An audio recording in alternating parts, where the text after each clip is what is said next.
Bienvenue aux grands joueurs. Ici Mathieu Cyr qui parle en marchant pour vous parler aujourd'hui de Poker Run. C'est quoi ça le Poker Run? Excellente question. C'est très simple. C'est un rallye où les compétiteurs vont chercher des cartes. Ils vont chercher une carte par étape, 5 étapes, comme dans le jeu de poker, pour ensuite avoir une main.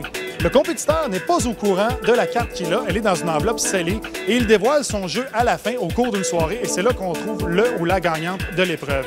C'est une épreuve, c'est important à souligner, une épreuve qui n'est nullement jugée par la vitesse. On peut arriver dernier et quand même gagner un Poker Run.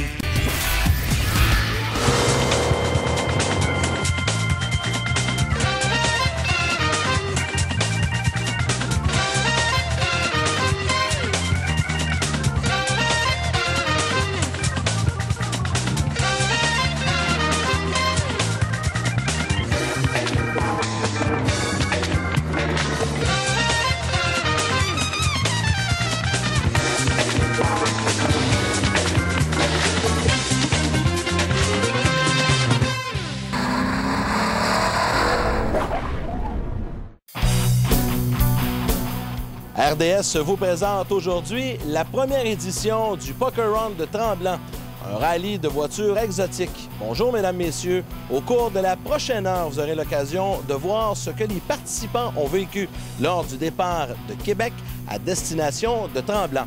Et pour en parler, je vous présente celui qui aura la tâche aujourd'hui d'analyser ce rallye et qui est aussi l'organisateur de l'événement, Louis-Philippe Duclos. Bonjour Louis-Philippe. Bonjour Yannick. Louis-Philippe, nous avons eu l'occasion l'été dernier de présenter à RDS une édition du Poker Run du Lac-Saint-Pierre avec des bateaux haute performance. D'où est arrivée l'idée de faire un rallye en voiture exotique? Bon, on cherchait une solution pour inviter nos gens à participer dans des Poker Run toute l'année. Pas juste en faire l'été, mais en faire sur 12 mois. Et puis, pour suivre les saisons, on a décidé d'en faire en voiture exotique. Combien de participants aujourd'hui de voitures?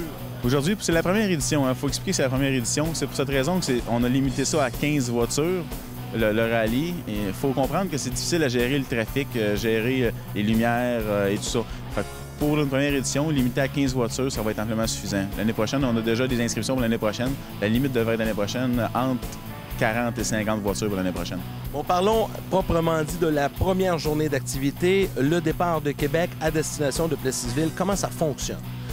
Aujourd'hui, on part du Lowe's Le Concorde à Québec et puis on s'en va à Plessisville faire l'essai des véhicules T-Rex. Après ça, on se dirige vers le Baluchon à Saint-Paulin pour le souper gastronomique, le coucher. Le lendemain matin, on repart de Saint-Paulin direction l'île Ronde où on fait la visite d'un vignoble. Et puis on dîne là aussi. On se redirige vers Tremblant pour le souper final, banquet, remise des prix aux gagnants. Bon, ce qui est important de mentionner, c'est que ce n'est pas une course. Il y a des cartes à aller chercher et c'est le hasard qui fait qu'on va connaître le gagnant. Effectivement. Le principe d'un Poker Run, c'est pas une course. C'est vraiment un jeu de hasard. Chaque endroit, on a 5 stops à faire. Chaque endroit, les gens arrêtent, pigent une carte. Avec ceux qui ont la meilleure main à la fin de la fin de semaine remportent le Poker Run. Philippe, on se retrouve plus tard.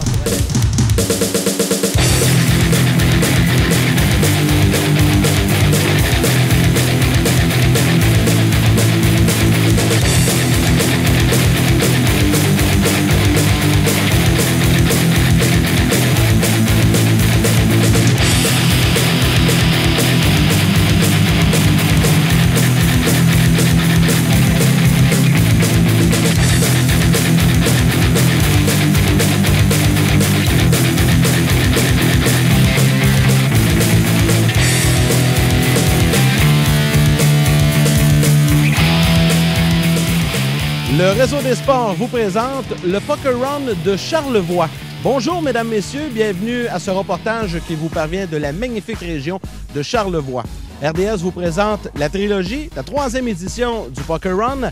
Après un passage l'été dernier dans la région de Sorel-Tracy et dans la région de Saint-Raymond-de-Portneuf pour le Poker Run nautique, nous avons ensuite pris la direction de Tremblant et de la région de Québec à l'automne pour le Poker Run de voitures exotiques. Et nous voilà maintenant rendus cet hiver à Charlevoix pour le Poker Run de Charlevoix. Au cours de la prochaine heure, plusieurs images saisissantes de ce rallye de motoneige, plusieurs entrevues. C'est un rendez-vous. Restez avec nous pour le Poker Run de Charlevoix sur les ondes de RDS.